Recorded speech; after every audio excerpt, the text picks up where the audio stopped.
Olá pessoal, aqui é o Velgas. Hoje, dia 27 de janeiro de 2021. Inicialmente quero pedir a vocês que inscrevam-se no canal.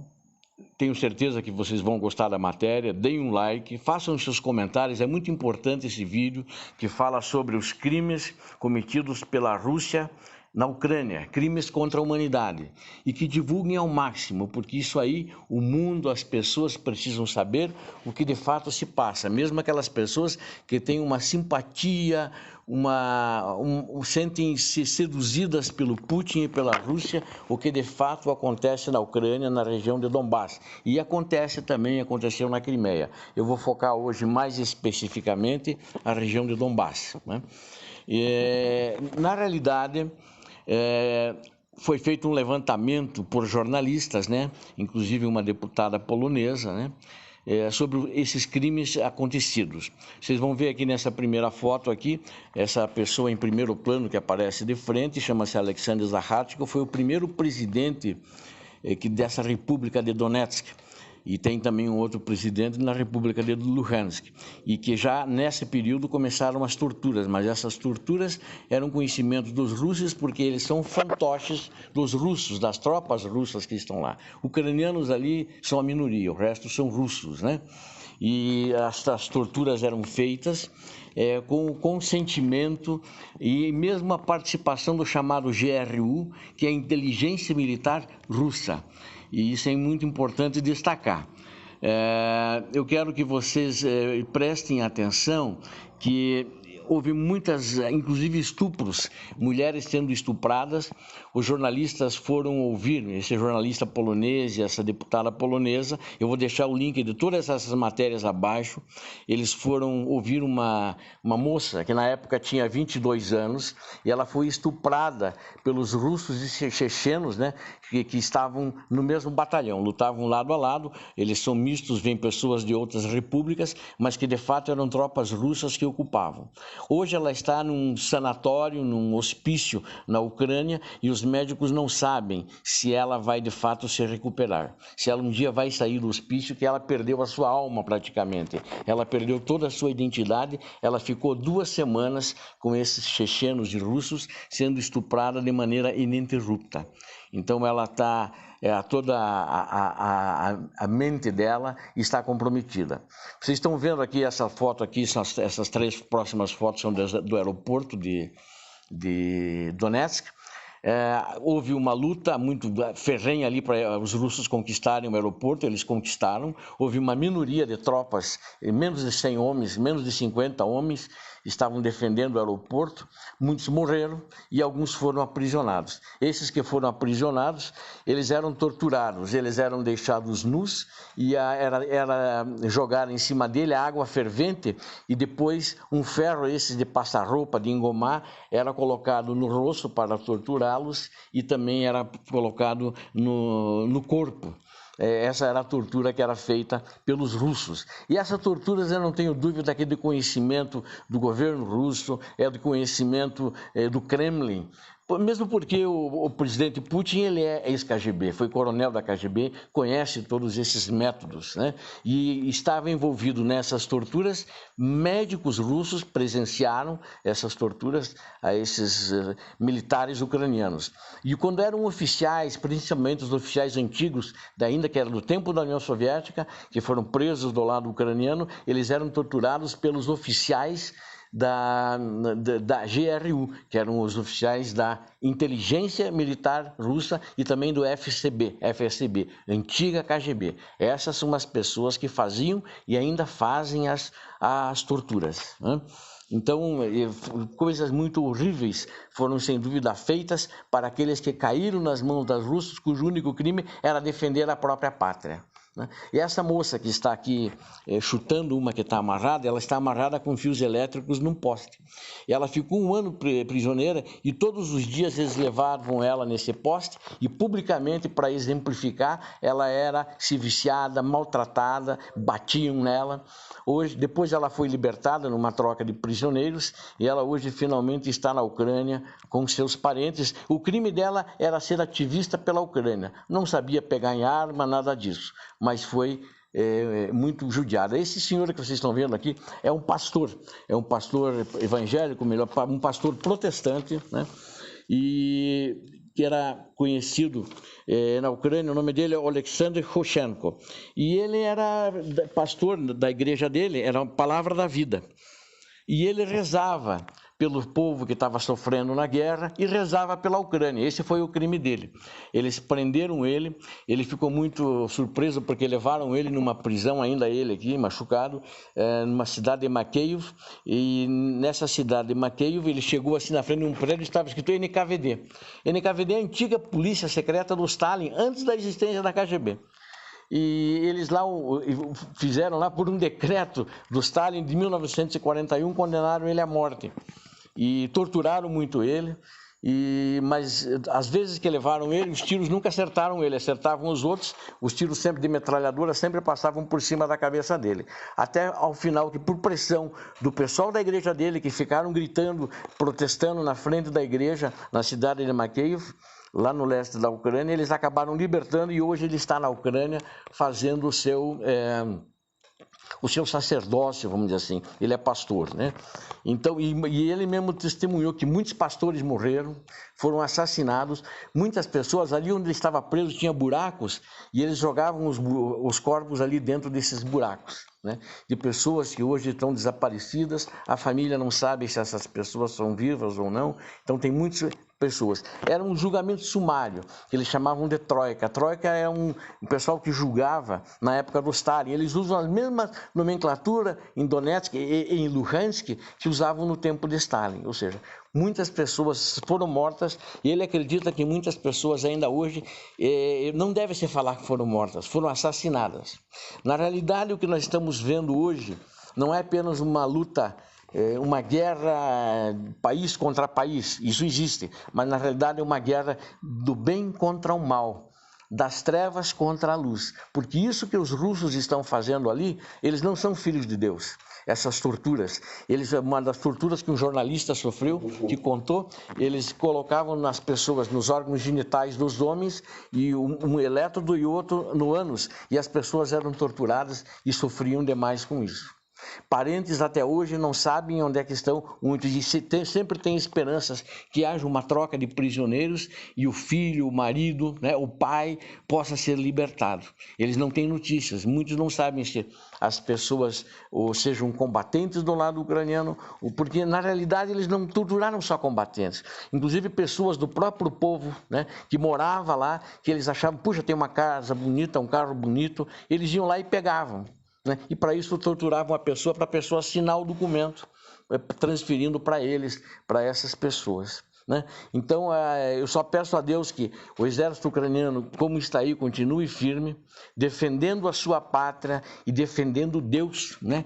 Principalmente que faça práticas da luz, porque hoje, aparentemente, com o que a gente vê, o que os russos estão fazendo lá, eles são verdadeiros agentes do demônio, verdadeiros agentes de Satanás. Eu não acredito que essas pessoas que fizeram isso, a maneira como eles torturaram, sejam filhos de Deus, né? Eles são filhos de Satanás que estão aqui na terra. Eu não imagino que uma pessoa possa dormir como um filho de Deus, que metralhou, jogou a pessoa no buraco, que torturou com elétrodos nos órgãos genitais das pessoas e no ânus, possa dormir tranquilo como um filho de Deus, rezar antes de dormir, como nós fazemos, e rezar quando acordamos.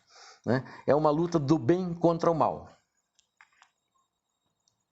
Bom, lá sem dúvida a situação é muito crítica, não é uma guerra, toda guerra é suja, mas essa é muito mais suja.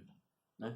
E fiz questão de fazer esse vídeo, contar efetivamente o que acontece no subterrâneo, né, realizado pelos russos lá na região de Donetsk, né, na região de Luhansk, ou seja, em Donbass. É isso que está acontecendo, né? Pessoas perderam, civis, né, que não são nem militares, foram expulsos das suas casas, porque o chefe lá quer aquela casa, outro chefe quer o apartamento, outro comandante quer o carro, né, da pessoa que está usando, que é do dono do carro, agora o carro é dele.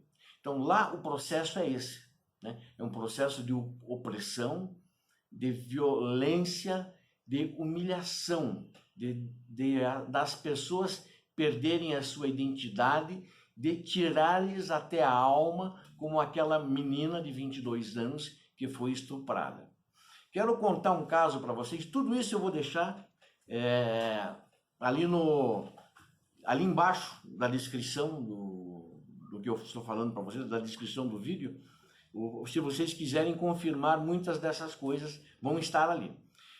Os militares que estavam defendendo o aeroporto de Donetsk chamavam eles, os ucranianos, de ciborgues. Né? Por que ciborgues? Porque eram preparados, muito duros, e os russos, mesmo em maior número, não estavam conseguindo tomar o aeroporto. No final, conseguiram. Mas teve um ciborgue que, eu falei como eles eram torturados em geral, mas teve um ciborgue que dentro dessas tropas russas tinha um grupo de chechenos e ele foi preso por esses chechenos. Aí ele e um amigo dele foram feitos prisioneiros por eles. E aí o checheno, já no segundo ou terceiro dia, depois de eles estarem sendo torturados, perguntou assim para ele, o que ele preferiria? Que eles cortassem o coração dele, aí pararia o sofrimento que ele estava tendo, isso dando risadas, né? Bebendo bebida alcoólica, né? Ou os órgãos genitais, ou se cortassem o ouvido para ele. Ele disse, né? Ele achava que ia ser morto mesmo, me cortem o ouvido. O cara foi lá, pegou um punhal e cortou o ouvido dele. Deixou ele vivo, ele está vivo até hoje. Esse foi um depoimento dele. Mas o colega dele, aí o cara se virou, pegou a pistola e matou o colega dele. Na frente dele, parece coisa de filme, né? Não é real. É isso que os russos fazem. E o comandante russo assistindo, todo mundo dando risada. Né? Militares russos. Então não existe separatistas, existem tropas russas, existe um outro que é de lá, que eles pegaram de fantoche, né? The Muppet Show, né? Para eles, esse show do horror. Então é isso que acontece efetivamente. Eu vou deixar também na descrição do vídeo, existe um filme que está na plataforma do Prime Amazon, né? Eu vou deixar embaixo ali a descrição, até uma das vias de acessar, existem muitas, se vocês quiserem assistir essa defesa, essa luta pelo aeroporto de Donetsk, pelos ucranianos contra os russos, né? Eu vou deixar também como acho que a primeira descrição que eu vou fazer vai ser desse filme, que é muito bom, né? Um filme de guerra, bom, mas é uma história real. Né? Os nomes ali, essas pessoas que estavam ali, são pessoas reais, elas existiram. Né? O que precisa hoje, na realidade, é identificar esses criminosos. Né? Isso são bandidos, eles não são militares, estão lá com farda, né? Agora sem uma república, mas eles vieram da Rússia, porque separatistas não tem tanque de guerra, não tinha tanque de guerra sendo fabricado ali por eles. Eles não estão fabricando armamentos modernos russos, né? Aviões, drones russos que eles têm, ou seja, é o exército russo que tomou conta e quer colocar a Ucrânia de joelhos, mas olhem o que está fazendo com o povo. Olhem o que está fazendo com essa falta de lealdade, essas torturas, essas maldades, essas atrocidades diabólicas contra o povo ucraniano, contra os combatentes ucranianos. São coisas vampirescas, né? São coisas muito ruins. Né? Isso o mundo precisa saber. Por causa disso eu insisto, divulguem isso. O mundo precisa saber. As pessoas aqui no Brasil precisam saber. Tem que parar esse encanto, ó Rússia, ó Putin, né? O cara é um animal, porque ele sabe disso que está sendo feito. As pessoas que estão fazendo isso são mais animais, ou seja, elas precisam ser identificadas e já existe um processo até no Tribunal de Haia, existe. Esse pastor que eu lhes falei já foi depor. Aquela moça que foi amarrada e por ser ativista, espancada durante um ano diariamente naquele posto, já foi depor também lá na Holanda, né? Então, agora isso precisa para as pessoas aqui saberem, né? E eles chamam lá, fascistas, estamos lutando contra o fascismo. E aqui uns esquerdalhocas, bobocas, né, no Brasil, sem cultura e sem conhecimento, dizem, os fascistas da Ucrânia. Não são fascistas. Defendem a sua terra, defendem a sua pátria, mas são torturados por comunistas, fascistas, nazistas, que é a mesma prática que eles usam. Já então os princípios que eles tomam o poder, os princípios de opressão, são os mesmos de Hitler, os mesmos de Stalin, os mesmos de Benito Mussolini. Então, minha gente, essa gente não presta, né? E alguns assassinos já foram identificados, né? Como, por exemplo, o Alexander Borodai. Na realidade, eu disse que aquele outro era o Zakharchenko, que foi o presidente, que eu mostrei na fotografia. Ele foi o segundo presidente. O primeiro chamava-se Alexander Borodai, não esqueça esse nome. E ele veio diretamente do mandado do Kremlin, ele tinha acesso com o Kremlin. Ele falava com o Kremlin, com Putin e o pessoal no entorno dele. Aí depois Putin resolveu tirá-lo porque ele era na Rússia e mandou colocar o Alexander Zakharchenko porque ele já morava na região, né? E tinha sido treinado por eles. Aí ele deixou a presidência, mas ele era um coronel da KGB, esse Borodai. E tem um fato, porque eles também disputavam espólio, como eu falei, os exemplos aí das casas, dos carros. E tinha uma pessoa rica, que a família estava pagando um resgate de $1 milhão, queria pagar.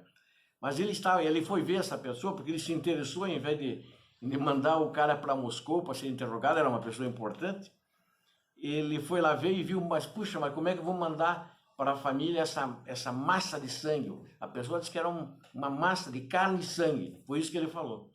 Ele disse, não me serve para nada, eles não vão me pagar $1 milhão por isso. Aí pegou esse Alexander Borodai, que era o primeiro presidente de Donetsk, pegou e bum, bum, deu um tiro no cara e matou.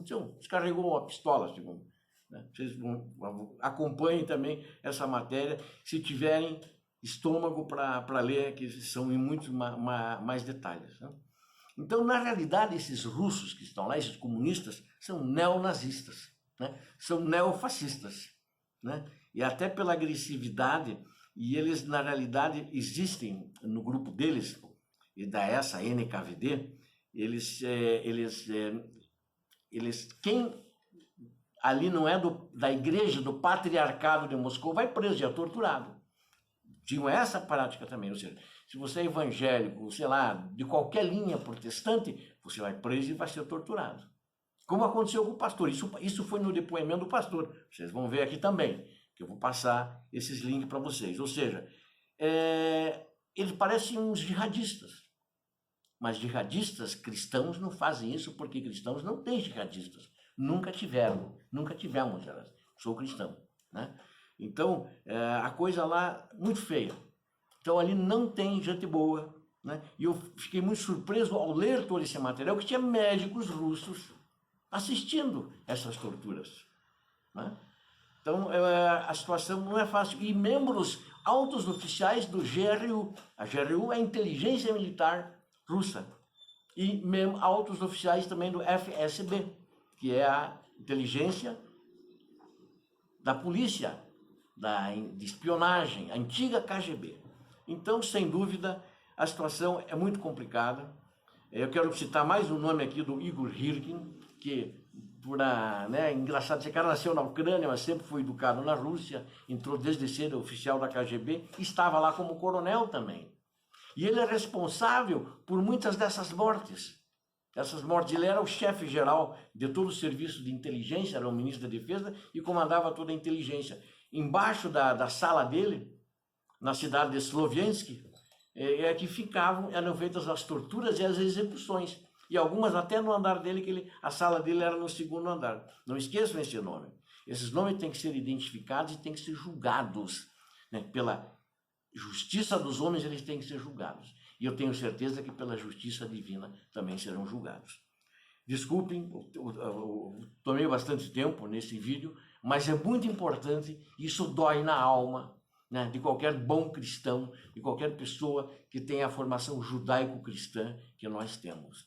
Porque isso é um crime contra a humanidade, cometido pelas tropas russas a comando do Kremlin. E o Kremlin tem um comandante que se chama-se Vladimir Vladimirovich Putin. E esse cara, com certeza, está sabendo. Então, todas essas pessoas são culpadas por essas torturas e assassinatos. Eu tenho certeza que um dia vão nas covas lá descobrir as pessoas que foram assassinadas lá, né? Porque muitas dessas covas eram já dentro da própria prisão. Assistam o filme, que eu vou colocar aqui também, a Resistência é o nome do filme. A Resistência, sobre o aeroporto de Donbass. Muito obrigado a todos. Deus abençoe a todos, Deus abençoe a Ucrânia, os ucranianos, Deus abençoe o Brasil. Slava Ukraini, Heroiam Slava. Até logo. Obrigado. Paz e bem.